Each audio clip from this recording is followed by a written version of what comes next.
కర్మ ఎవ్వరిని విడిచిపెట్టదండోయ్. ఒకవేళ భగవంతుడైనా కాస్త ఎక్స్క్యూజ్ చేస్తాడు, కొంచెం కన్సెషన్ ఇస్తాడు, కొంచెం ఎగ్జంప్షన్ ఇస్తాడు. కర్మ చస్తే ఇవ్వదు. 1000 ఆవులు 1000 దూడలు ఉన్నాయి. దూడల కట్లు విప్పాం. ఏ దూడ దాని దగ్గరికెళ్ళి దాని తల్లి దగ్గరికెళ్ళి సరిగ్గా ఆగుతుంది. కర్మ కూడా అంతే. అవశ్యం అనుభోక్తవ్యం కృతం కర్మ శుభాశుభం. వండిన అన్నం తినలేకపోవచ్చు, చేసుకున్న కర్మని అనుభవించక తీరదు. చాలా మంది కొన్ని అనవసర మాటలు మాట్లాడుతుంటారు.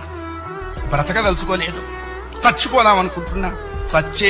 చావుడేటువంటిది ఏదో ఏటీఎం కార్డు పెట్టంగానే డబ్బులు వచ్చినంత ఈజీ అనుకుంటాడు. నువ్వు అనుకోంగానే చచ్చిపోతే నువ్వు చేసిన కర్మ అంతా ఎవడు అనుభవిస్తాడు? కర్మానుభవం అనుభవించడం కోసమైనా అది నిన్ను బ్రతికిస్తుంది.